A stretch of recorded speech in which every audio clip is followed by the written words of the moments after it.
David had always been the type of person who kept to himself. At 28, he worked as a computer programmer in downtown Seattle, spending most of his days writing code and solving technical problems. His life was predictable and quiet, which was exactly how he liked it. That Tuesday night changed everything. He was walking home from his office building around 11 p.m. The October air was crisp, and a light drizzle made the city streets glisten under the streetlights. David pulled his jacket tighter and quickened his pace. He just wanted to get home, heat up some leftover pizza, and maybe watch a movie before bed. As he passed through the small park near his apartment, something caught his eye. A young woman was sitting alone on a bench, completely still, staring up at the cloudy sky. What struck him as odd was that she wore only a thin white dress, and she didn't seem bothered by the cold rain at all. David slowed his steps. His first thought was that she might be in trouble. Maybe she was lost or hurt. He wasn't usually the type to approach strangers, but something about the scene felt wrong.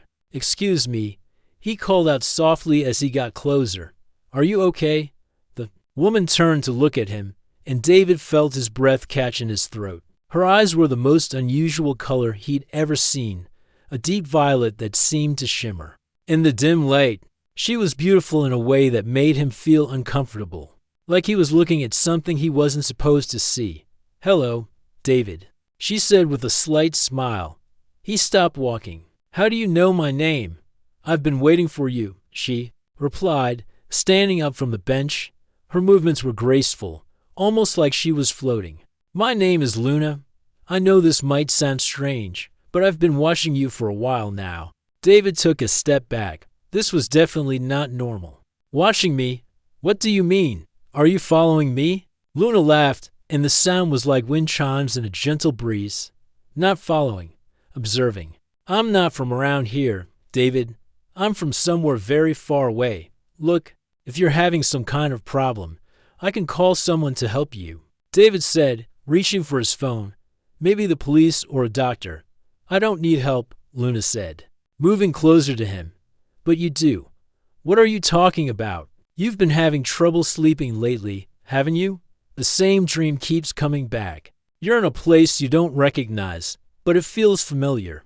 There's a woman there who looks like me, and she's trying to tell you something important." David's hand froze halfway to his phone. She was right.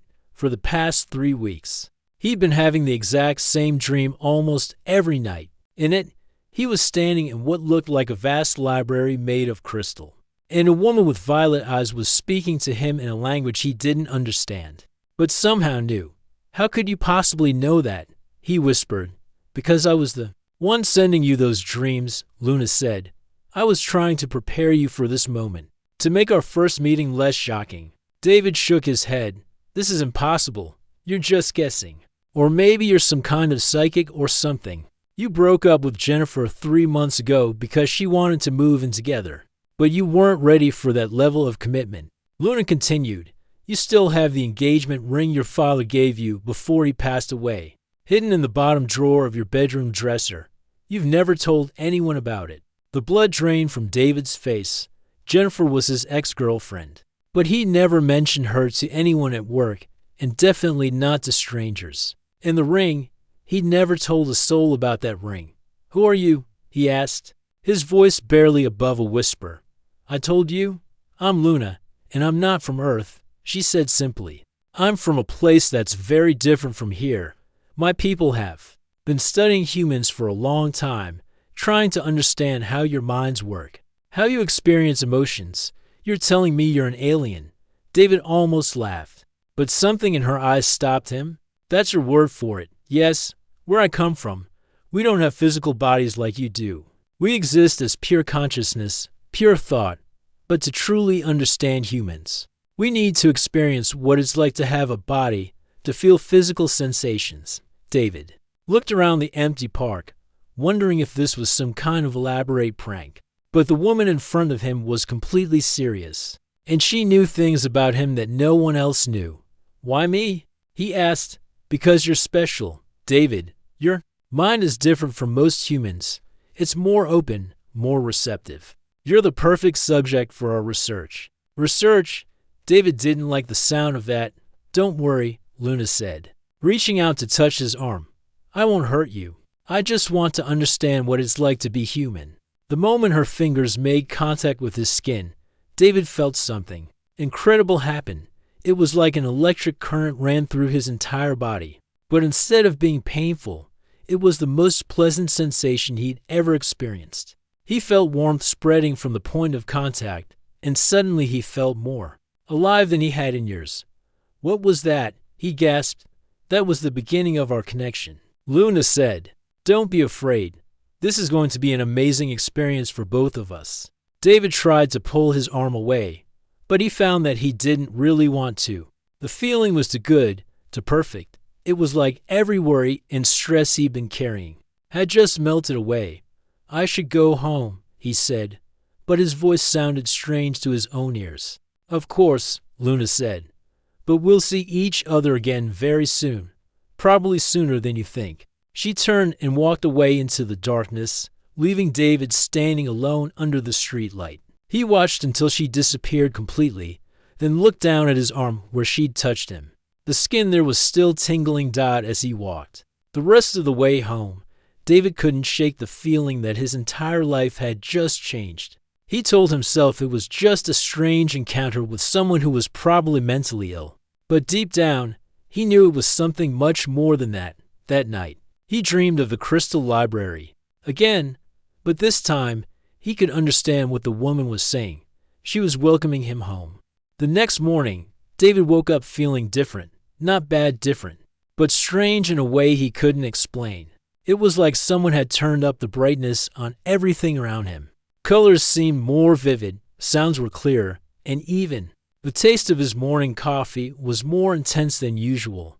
He tried to focus on his work, but his mind kept drifting back to Luna. Every time he thought about her violet eyes or the way her touch had made him feel, that same warm tingling sensation would spread through his chest. It was distracting, but not unpleasant. Around lunchtime, David decided to take a walk to clear his head. He headed to the small cafe down the street from his office, the same place he'd been going for lunch almost every day for 2 years. As he stood in line, he felt someone watching him. He turned around, and there she was. Luna sat at a corner table, wearing a simple blue dress that somehow looked elegant on her. She smiled and waved as if they were old friends meeting for lunch. David's heart started beating faster. Part of him wanted to leave immediately, but another part of him was drawn to her like a magnet. Before he knew it, he was walking over to her table. Hello again, Luna said, her voice as musical as he remembered. How did you know I'd be here? David asked, sitting down across from her. I didn't know for sure, she replied, but I had a feeling. Our connection is getting stronger. Connection? David leaned back in his chair. What exactly do you mean by that? Luna tilted her head slightly, as if listening to something he couldn't hear. Haven't you noticed the changes? The way everything seems more intense today. The way you can almost sense what I'm thinking right now. David was about to deny it, but then he realized she was right. Somehow, he did have a vague sense of what she was feeling. It was like a whisper in the back of his mind, telling him she was happy to see him and excited about something. This is impossible, he said. Is it? You work with computers, David. You understand how information can be shared between systems. Think of this as a similar process, but between minds instead of machines. But David lowered his voice. You're saying, you're not human. That's right. And the connection we formed last night is how my people study your species. We create a bridge between our consciousness and yours. It allows us to experience what you experience, to understand your emotions and thoughts. David looked around the cafe, wondering if anyone else could hear this conversation. Everyone seemed to be going about their normal day, completely unaware of the impossible discussion happening at the corner table. Why doesn't this scare me more? He asked. I should be running away or calling the police, but instead I'm sitting here having lunch with you. Because the connection makes you feel good, Luna explained. It's designed to be pleasant for both of us. Think of it as a form of communication that goes beyond words. Over the next hour, Luna explained more about her world and her people. She told him about a place where beings existed as pure energy, where thoughts and emotions were shared freely among everyone. She described how her people had discovered Earth and become fascinated by human experiences. "We don't understand physical sensations or individual emotions the way you do," she said. "Everything we feel is shared with everyone else in our world. But humans are different. You each have your own separate experiences, your own private thoughts and feelings. It's incredible to us." David found himself completely absorbed in her words. Time seemed to pass differently when he was with her. When he finally looked at his watch, he realized he'd been gone for almost 3 hours. "I have to get back to work," he said, standing up reluctantly. "Of course," Luna said. "But David, there's something you should know. The connection we've made is going to get stronger over the next few days. You might experience some unusual things." "What kind of things?" "You might have very vivid dreams. Or sometimes you might feel emotions that aren't entirely your own. You might even see things from my perspective occasionally. Don't worry, it's all perfectly normal." That afternoon, David found it almost impossible to concentrate on his work. Every few minutes, he would get a sudden flash of what felt like someone else's thoughts or feelings. Sometimes it was curiosity about the humans walking past on the street below his office window. Other times it was a sense of wonder at simple things like the way sunlight reflected off the glass buildings. When he got home that evening, David tried to research everything he could about alien encounters and psychic connections. Most of what he found online seemed like science fiction or conspiracy theories, but a few accounts sounded surprisingly similar to what he was experiencing. As the week went on, the connection with Luna grew stronger. She would appear at random moments, sitting on a bench outside his apartment building when he left for work, browsing books in the library when he went there on Saturday, even standing in line behind him at the grocery store. Each time they met, David felt that warm, pleasant feeling spreading through his body. Their conversations became more intimate and personal. Luna seemed genuinely interested in every aspect of his life, asking him about his childhood, his dreams, his fears, and his hopes for the future. "You're helping me understand what it means to be human," she told him one evening as they walked through the park where they'd first met. "And you're helping me understand what it means to be alive," David replied, surprising himself with his honesty. But as the connection grew stronger, David began to notice other changes. Sometimes he would catch himself thinking thoughts that didn't feel entirely like his own. He would find himself craving foods he'd never liked before, or feeling drawn to places he'd never wanted to visit. The most unsettling part was the dreams. Every night, he would dream of Luna's world, a place of shifting lights and colors, where thoughts moved like music through space. In these dreams, he wasn't just observing. He was experiencing everything as if he belonged there. One morning, David woke up and realized he couldn't remember falling asleep. The last thing he remembered was sitting on his couch watching television. But now he was in his bed, fully dressed, and there was mud on his shoes. That's when he started to wonder if the connection with Luna was changing him in ways he didn't understand. And for the first time since meeting her, David began to feel a little bit afraid. David's life started falling apart piece by piece, and he didn't even realize it was happening. The first sign came on a Thursday morning when he woke up on his kitchen floor. He was fully dressed in clothes he didn't remember putting on, and there was a half-eaten sandwich on the counter that he definitely hadn't made. The bread was a type he never bought, and the filling was a combination of foods he didn't even like. He stared at the sandwich for a long time, trying to remember anything about the previous night. The last clear memory he had was sitting on his couch around 8 p.m., watching the news. Everything after that was a complete blank. David called in sick to work and spent the day trying to figure out what was happening to him. He checked his phone for clues, but there were no unusual calls or messages. His apartment looked normal except for the mysterious sandwich. He even called his doctor. But when the receptionist asked what was wrong, he couldn't find the words to explain. That afternoon, Luna appeared at his door. She looked concerned, which was somehow both comforting and terrifying. You're confused," she said as soon as he opened the door. "I can feel it. I'm losing time," David said, letting her inside. "I can't remember what happened last night." Luna sat down on his couch and patted the space beside her. "Sit with me. I'll explain." David sat down and immediately felt that familiar warm sensation spread through his body. His anxiety began to fade, replaced by a strange sense of calm. "The connection between us is evolving," Luna said. "It's becoming stronger than I expected." "What does that mean?" "Sometimes, when you're sleeping or very relaxed, I can experience the world through your body. I can see through your eyes, feel what you feel, even move around in your physical form." David jumped up from the couch. "You're controlling my body." "Not controlling," Luna said quickly, sharing. "It's like borrowing a book from a library.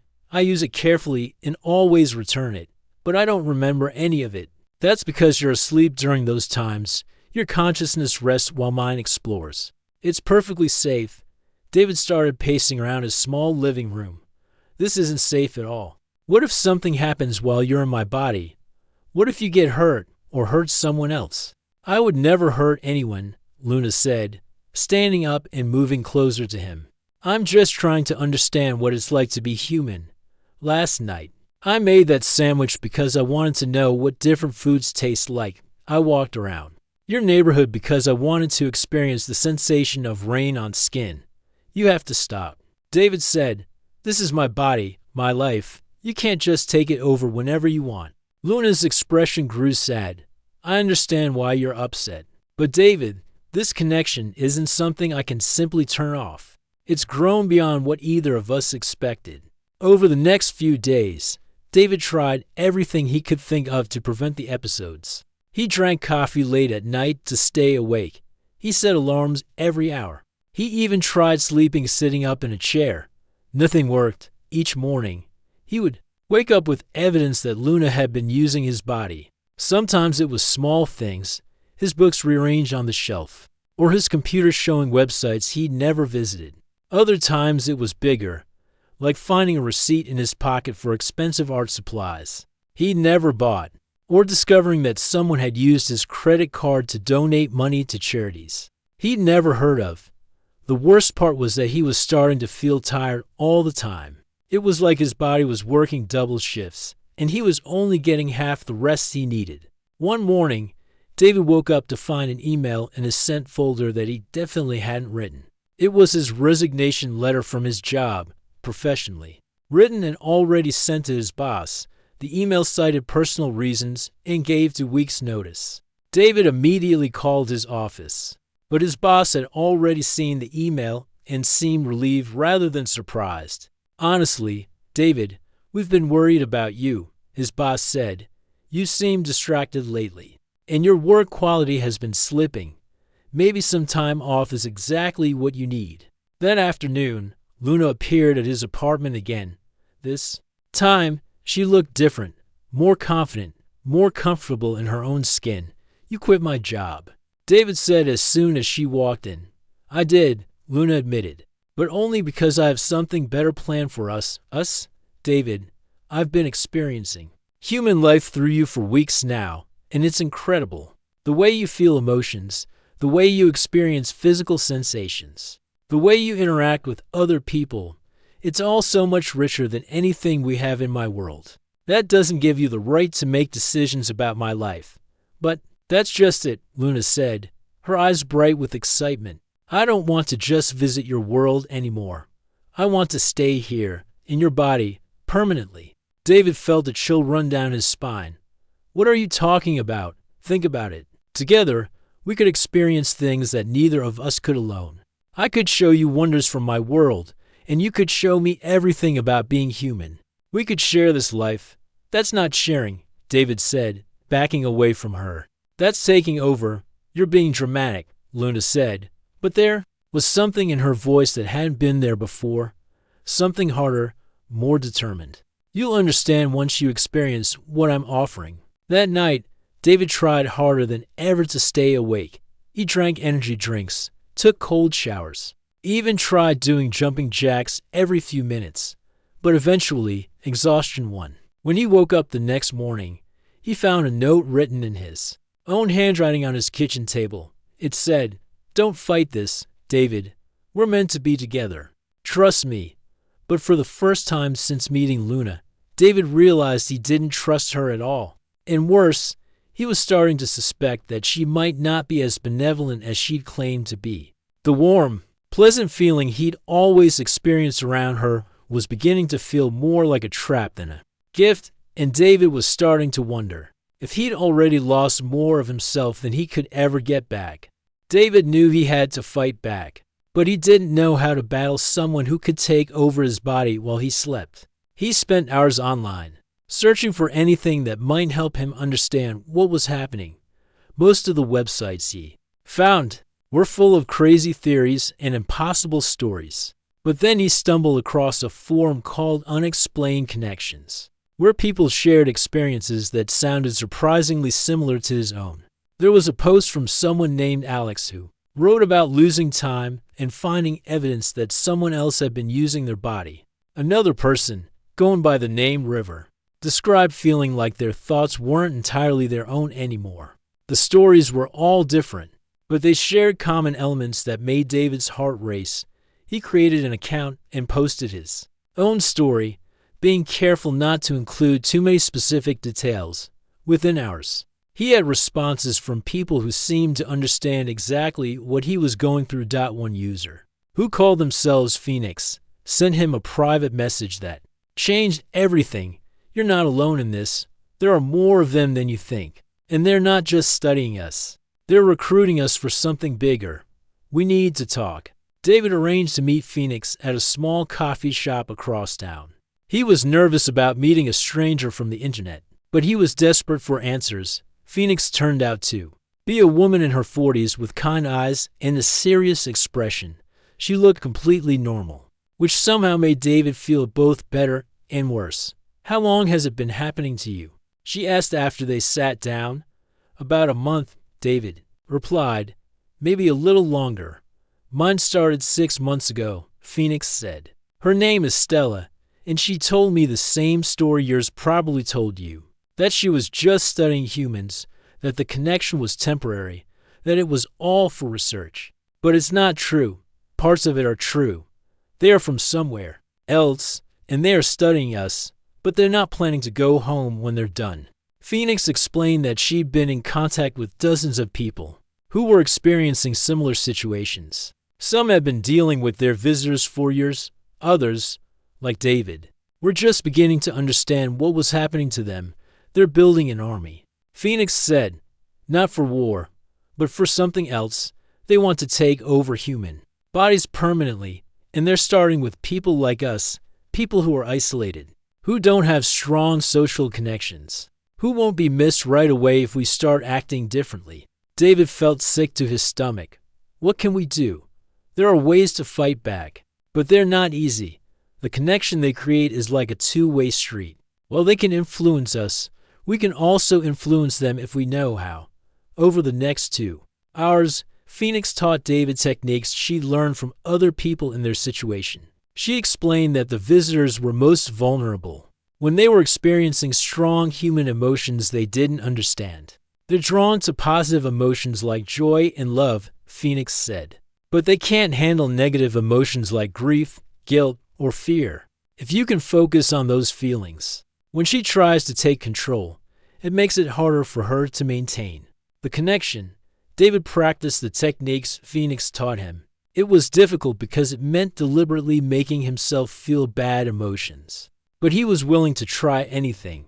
That night, when Luna appeared at his apartment, David was ready for her. "You've been talking to someone," she said as soon as she saw him. "I can sense it." "Yes, I have," David said. "And I know what you're really doing." Luna's expression didn't change, but David could feel her mood shift through their connection. She was surprised and a little angry. "You don't understand the bigger picture," she said. "What we're offering humanity is a gift. We're going to help your species evolve beyond your current limitations by taking over our bodies, by sharing them. Think about it, David. You could live forever through our connection. You could experience wonders beyond anything your world has to offer." David focused on the grief he'd felt when his father died 3 years ago. He remembered the funeral, the emptiness, the way nothing had felt right for months afterward.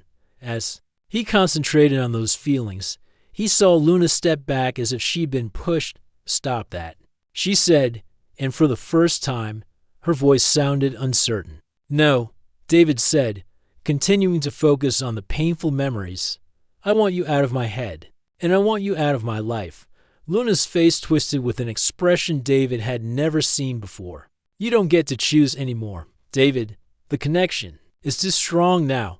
Whether you cooperate or not, I'm staying." But David could feel her struggling to maintain her presence. The negative emotions were like a wall between them, protecting his mind from her influence. "There are others like you," David said, "other people who are fighting back. We're not going to let you take over."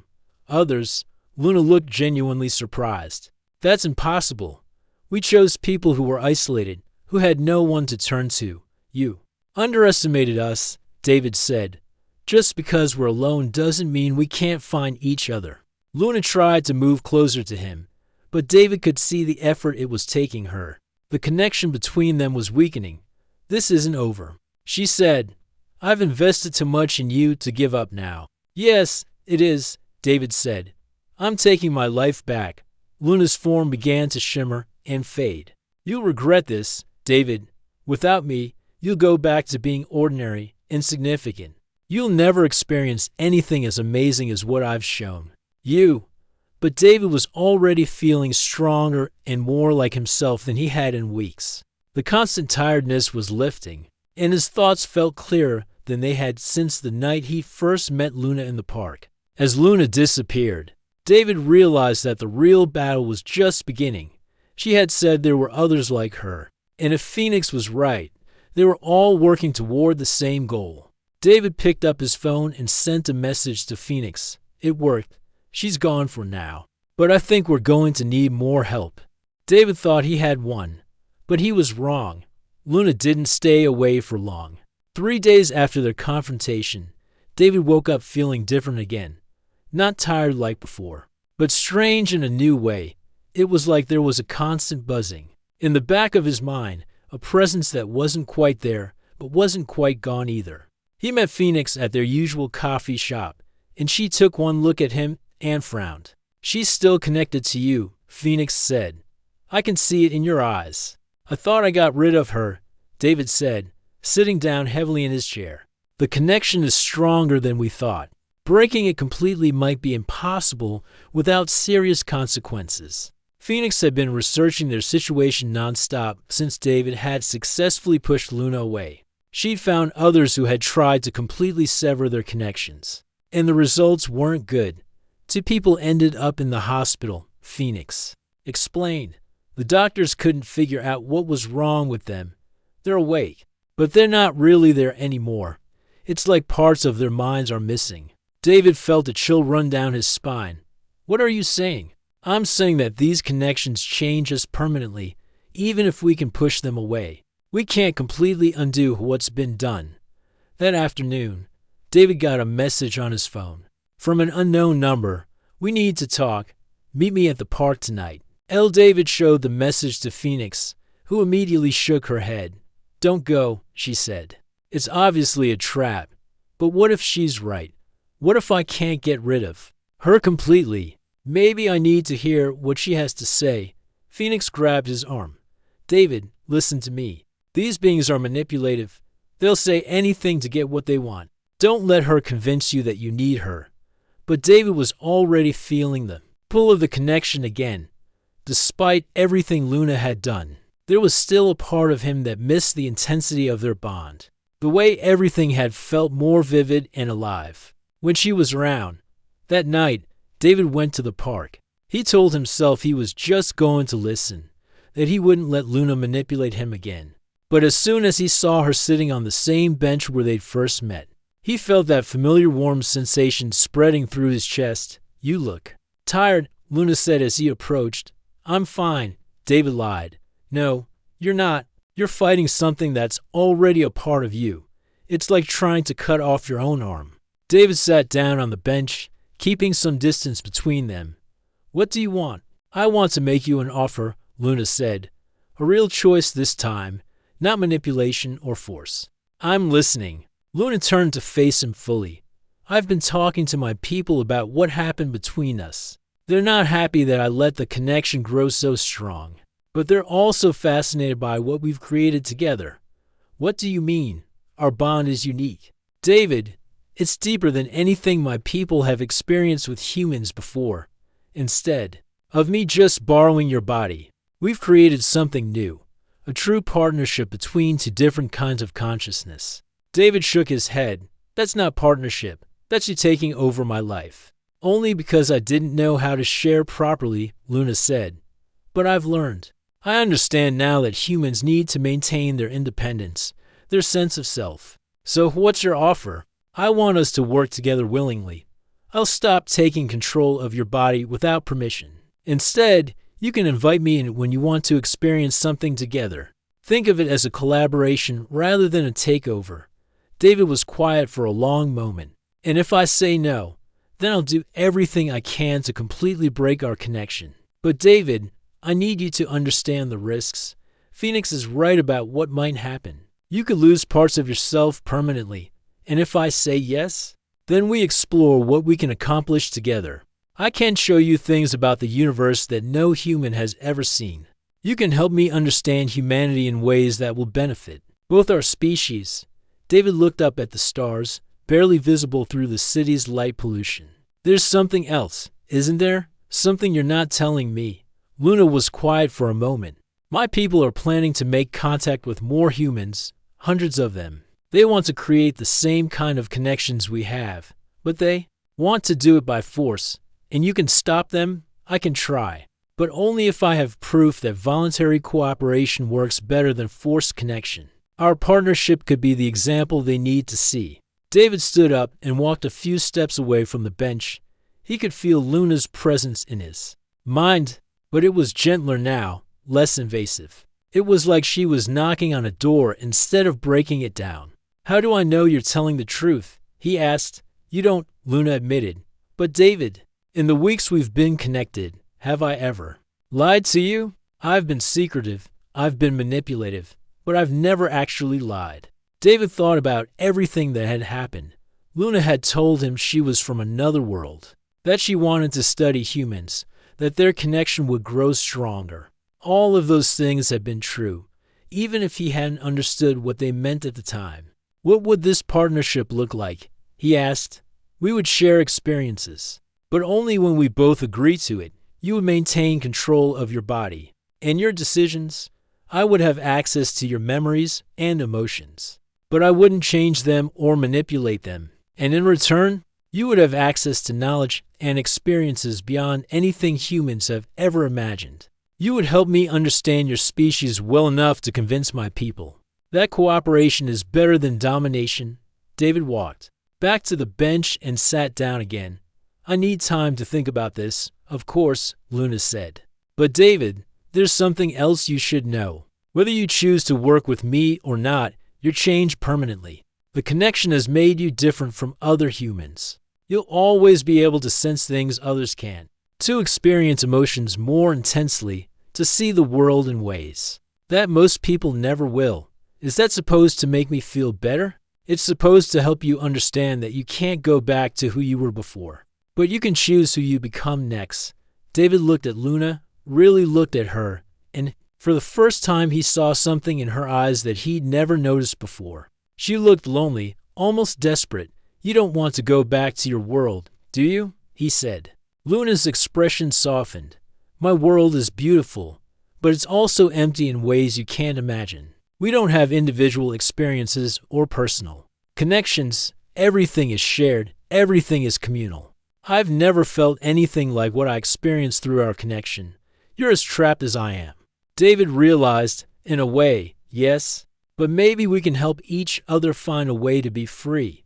David made his decision, not because he trusted Luna completely, but because he finally understood that running away wasn't an option. The connection had changed him, and he could either fight it for the rest of his life or learn to work with it. Okay, he said, but we do this my way, with rules, boundaries, and complete honesty. Luna smiled, and for the first time since he'd met her, David saw genuine relief in her expression. "Thank you," she said. "I promise you won't regret this." David wasn't sure if that was true, but he knew one thing for certain: his life would never be ordinary again. And maybe, just maybe, that wasn't such a bad thing after all.